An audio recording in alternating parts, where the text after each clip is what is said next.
Alrighty. So first of all, I want to apologize to the Vancouver Whitecaps and certainly to their fan base after what I said yesterday that they had zero chance coming into this game against Rayados. And to be fair, there definitely is a case why I thought they had no chance, and pretty much no one saw this coming into this match. Where even though yes, Rayados is not playing at their best right now in Liga MX, they're currently ninth in the Clausura season. And not to mention, they're actually not playing at home in this game. They're actually playing in Santos Laguna Stadium down in Torreon because apparently there's a Shakira concert that is taking place at the same time as this game is going on.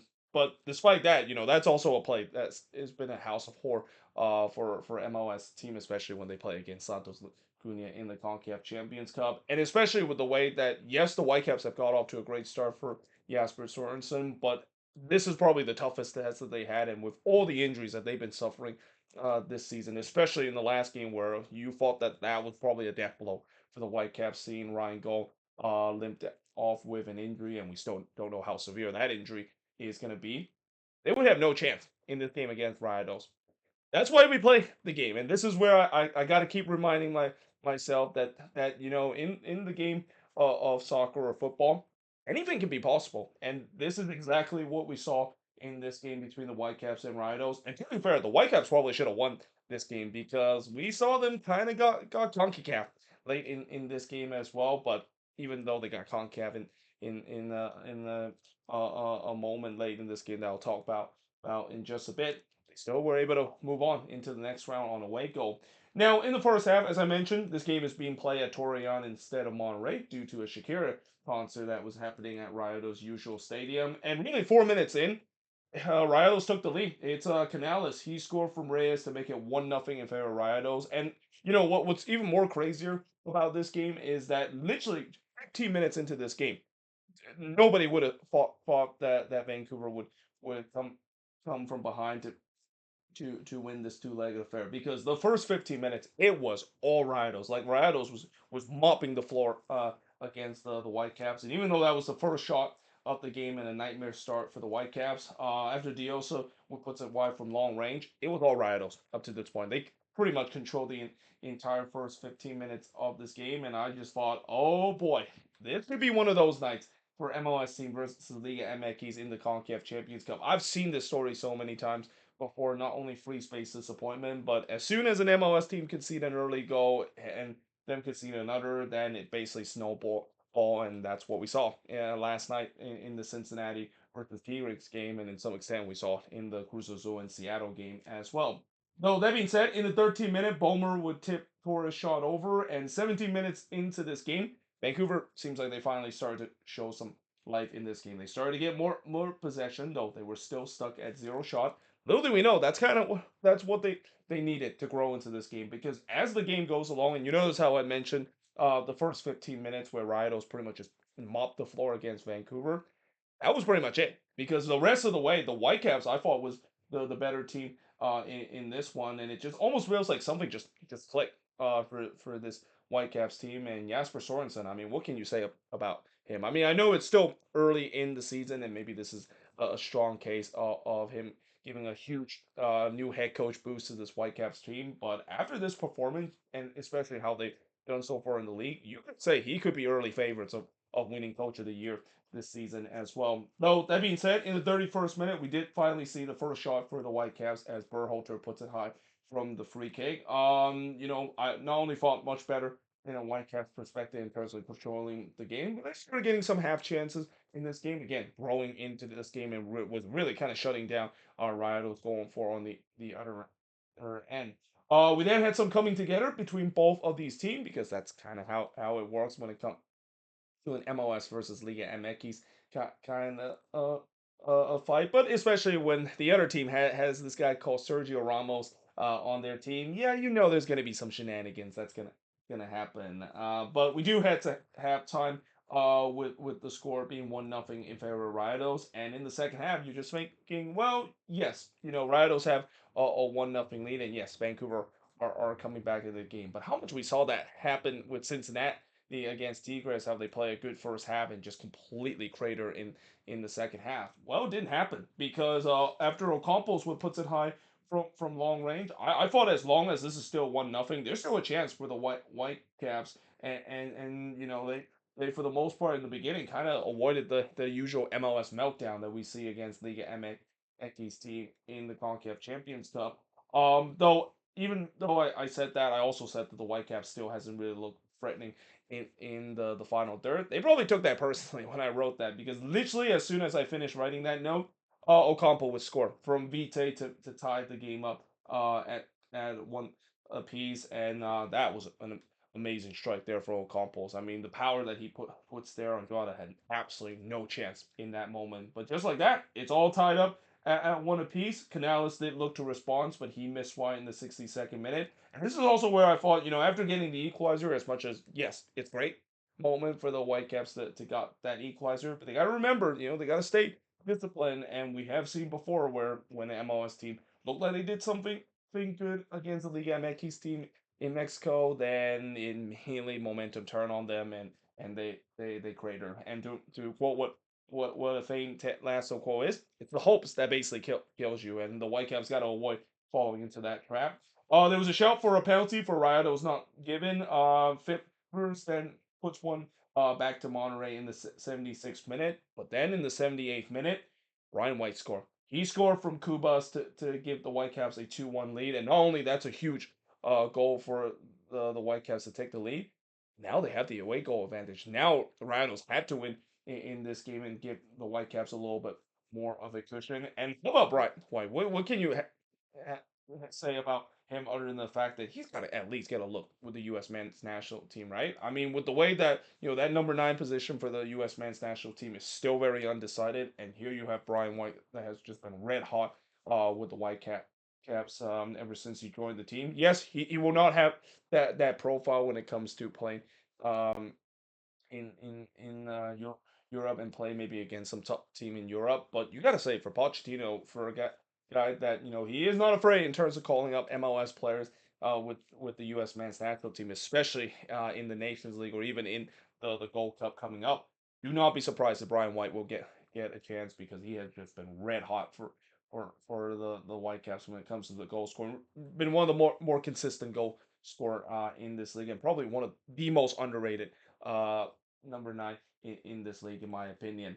But in the 81st minute, we then had some coming together again before the Rayados free kick. Guess who is in the center of that? Yep, it's Sergio Ramos. You know he's gonna trying to wind some of the Whitecaps player up with his usual dark arts. Didn't work out though. So in the 81st minute, Bomer did deny Canales, but he spilled it right into the path of Berterame, and Berterame had a chance to tuck it in on an easy tapped in, but he struck the post. And that just kind of sums up the night for Rioters, and especially sums up the night for Herman Betarame. Notice I haven't mentioned his name up to this point. He had a really quiet game in this one, and I think that's kind of explains why Rioters was not threatening whatsoever going forward. Because when you have your most dangerous goal scorer not having a great game, it's no wonder why they really struggle going forward. And all credit has to do with the Whitecaps really just locking down in the back line, shutting down all these dangerous attackers that Riotos produce. But up to this point, the Whitecaps and Bulmer they got away with that one because that should have been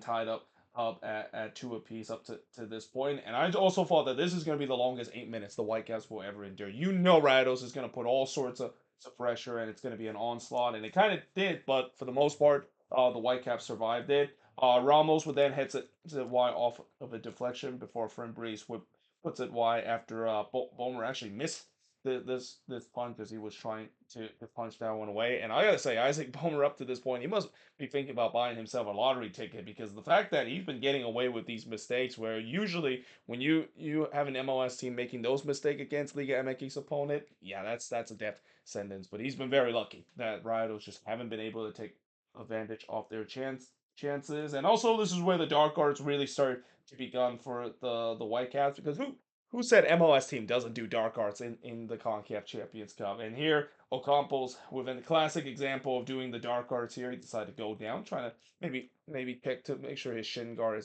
is put in a perfect place and waste a couple more minutes. With that being said, in the 5th minute of stoppage time, we saw a penalty that was given to Rayados as Veselinovic handballed that one according to VAR. Now, obviously, when I look on the replay, not only that was incredibly harsh because it was pretty clear that Veselinovic, when he handballed that one, he had his back toward the ball. There was no way in the world he would have noticed the ball hit his hand there with his back turned again. And it's one of those ones where again there's always that question of what exactly is a handball in this sports because I've seen it so many times in many situations where it's been called handball here and then it's called handball here and then I've seen some really harsh one like this for example. Yes, you could maybe argue that his Veselinovich hand was kind of a little bit outstretched, but when you saw the motion that he's kind of heading toward it when the ball was coming in and the motion that he's trying to attack it, what is a defender gonna have to do in that moment to avoid a handball? Like I just think that that's unavoidable for a defender to not put his hand in an outstretched motion, especially the way that he defends that cross. And yeah, in many ways, that probably shouldn't have been a penalty. But I also thought that I'm not surprised if they were gonna call a penalty, especially when they gone to VAR. I knew this was gonna be overturned mainly because that's just how it works when it comes to this competition. MLS team always gets screwed over in terms of these call, and I'm not surprised that it did. And not to mention, I'm pretty sure the people that in charge of CONCACAF or even Liga MX probably might have bribed the VAR room a little bit to just make this a little bit more interesting and not make this an absolute embarrassment seeing one of their top premier team getting potentially losing in this game on home soil and getting knocked out in the same process. So the penalty was given, and here comes Sergio Ramos that takes the penalty. He buries that one. I have not seen Ramos take penalties before. He was not the designated penalty taker during all his time with Real Madrid, which I'm not surprised because there's many other Real Madrid player on that team that is a designated penalty kick taker. But even though he wasn't the designated PK taker, that was actually coolly slotted in him. Though, of course, he would have that experience in terms of taking penalties, especially taking PKs in some of the biggest game like the Champions League final that we see him participate a couple of times with Real Madrid. But thankfully for Vancouver, that goal really didn't mean much because in the end, they hold on to win on away goals with this 2-2 draw. The shots in this one, 17 shots for the 7 that Vancouver has, 3 shots on goal for the 4 that Rayados had, 5 shots off target for the 2 that Vancouver has, 2 shots that was blocked for the 6 that Rayados had, and possession-wise, 52% possession compared to the 48% possession the Whitecaps has in this game. And one important thing that I always also want to mention the Whitecaps coming out of this game is that they did exactly what they should have done in the last game against Rayados. They finally showed their much more clinical side, which was something that we definitely did not see in the first leg. And I even said that if the Whitecaps are going to have any chance of knocking the giant that is known as Rayados in Liga MX, they need to be more clinical in front of goal. They were definitely clinical in this one with scoring 2 of their 3 shots on target in this one. And as a result, I mean that's kind of the reason why they're able to move on onto it. And you could even say that I think out of these two-legged affair, Vancouver absolutely deserved to move on to the next round. I mean, they absolutely should have won that first leg against Rayados at home, and then in this one, well, there were times where Rayados could have easily run away with this. Vancouver played a perfect road game of just staying into this game and not crater like what we see a lot of MLS team do against Liga MX's opponent down in Mexico.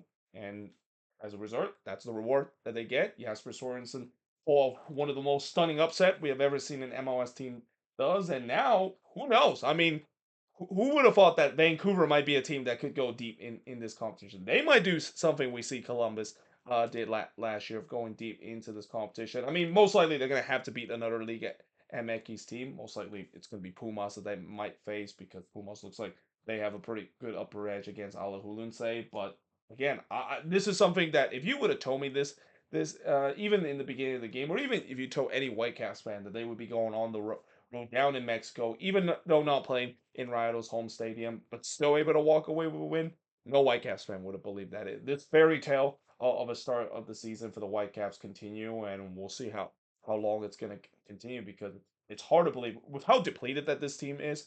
the power of friendship and chemistry, and also the new head coach boost that Jasper Sorensen has brought this team is something that has really is the reason why they have started the season winning their first three games and then just pull off arguably one of the biggest upset I've ever seen an MLS team pull off against a Liga MX opponent over these two-legged affair. Now, moving on in terms of the next match. So this is a match where there's no doubt the Galaxy not only are happy to move on into the next leg, even though they most likely are going to get absolutely crushed by Tigres. And I say that even though, again, after watching this game, it just kind of teach you that in this competition, anything can can happen. Any given day, a team can knock off against a heavy favorites and heading into the next round against Tigre. There's no doubt that the Galaxy won't need to do something the Vancouver did somehow against all odds and pull off the upset. But I think most importantly, coming out of this game for the Galaxy is not only they desperately need a win in this one to move on to the next round, but they need this in general in the beginning of this season. It's been a disastrous season for the defending MLS Cup champion. They've lost four in a row to start the season. The confidence couldn't be at its lowest, and with the amount of injuries and also the cap situation that they dealt with, this has to feel very well for Greg Vanny and certainly for Galaxy fans. A huge sigh of relief, but also maybe the beginning of them starting to look like their old self for the rest of the season. Now, in the first half, the Galaxy had all sorts of possession, but can they break down this Heredano bus? It was pretty clear that Heredano was trying to park the bus from the beginning, and this is kind of where I was a little bit concerned for the Galaxy because the Galaxy, from what we've seen in the beginning of the season, when teams are trying to stay compact, they aren't able to break them down for the most part. Though in the eighth minute, it looked like they finally broke that down instantly when Fagundes put the ball into the back of net. Problem was when the cross was coming into the box there, which Fagundes met it, yeah, it went out of play. So that goal didn't count. And 50 minutes in, I mean, the Galaxy had 80% possession in this one. I mean, again, it just clearly showed that Heredano, they had no interest of attacking this one. They were just going to trying to park the bus and on their way to get a nil-nil result to move on into the next round. Peck would then put one into the back stanchion from long range before Perez with Heredano's first shot, but he missed wide there. Parente then had a shot that was deflected and goes wide. The Galaxy was definitely getting closer. And again, one other thing I think the Galaxy have done much better job in these last two games. They've definitely finally started to figure it out on the attacking end. The first two games that they lost this season, or the first three games that they lost this season, they just couldn't do anything going forward in the attack. The attack was just not clicking whatsoever. But these last two games, even in that loss against St. Louis, I thought that was a game where that was probably the best that the Galaxy have played throughout the season in terms of the attacking end and creating chances, and they kind of did it again in this one, creating some chances. And ultimately, they were rewarded in the 29th minute as Julian Alves scored a rare goal for the Galaxy from Parente to give the Galaxy a 1-0 lead. And what's interesting about this game is that this was the game of the kids, and also the veteran player steps up in this one because uh, Isaiah Parente, a guy that doesn't usually play a lot for the Galaxy, stepped up big with two assists. And another guy that also usually doesn't play as a starter a long time. Well, that of course is Miguel Berry because after there was a shout for a penalty that was not only not given, but instead Harbor Miller gets a yellow for embellishment. Yeah, the young 17-year-old definitely have to work on in terms of his dark cards a little bit. I mean, I get that he wants to do that, and I have no problem when it comes to young kids try to do that because it's just kind of been the part of the game right now. Whether you like it or not, you're gonna see players trying to embellish and trying to practice the dark arts to win the penalty because sometimes it worked out. That didn't work out though for him, and there's no doubt he's gonna have to practice more on that. But one thing as I mentioned, a guy that has also haven't had played a lot of minutes and been mostly on the bench is Miguel Berry because he scored here from Parente to give the Galaxy a 2-0 lead. I mean that goal, it's questionable whether or not if Berry actually got the last touch. Last I checked, they award him as the goal for this one. I thought Parente was probably the one that got the last touch off of just kind of a bit of a scrappy goal. But nevertheless, the Galaxy wouldn't care. They're now 2-0 up, and most importantly, now leading in the aggregate score. But we do head to halftime with the Galaxy leading 2-0. And keep in mind, even with the 2-0 lead, the Galaxy are not comfortable yet, because if Herediano score one, all of a sudden they have the away goal advantage. So they quickly make sure of that not happening by scoring the third goal in the 53rd minute, as Gabriel Peck would score from Miller to make it 3-1 in favor of the Galaxy. So all of a sudden, Gabriel Peck has started to figure things out, and especially with the way that I've heard that it looks like Josep Painso could be back with this team a little bit sooner than anticipated. There could be a case where we could see two of the free killer piece back in action, and that will really give this Galaxy team much more oomph to this team, especially on the attacking end. Again, the struggle that this Galaxy team that we have in the start of the season is not a big surprise. They're dealing with so many key injuries, and also with the cap situation, to a point where it's no surprise that they have to struggle. Any team would struggle in MLS when you're restricted with the cap situation that the Galaxy are dealing with, and not to mention the players that they're missing. So that's got to be good news for Galaxy fan, knowing that they are going to get some reinforcement back, and they should be looking more like the Galaxy of what we saw last season. And I think we might even see that as close as August as well, because there's even a rumor saying that it seems like Ricky Boot could be back sooner than anticipated, with him maybe being back as soon as August for this team. Montez then looked for one back for Herediano, but he puts it wide. And as much as the Galaxy, had a commanding lead, they don't want to be sloppy at the back, and gave away a goal. Vega then hits it right to McCarthy in the 59th minute, because the Montez chance that they had, that was really a sloppy giveaway there, that the Galaxy almost gave one back, and give Herediano some belief that they can come back from this two-legged affair.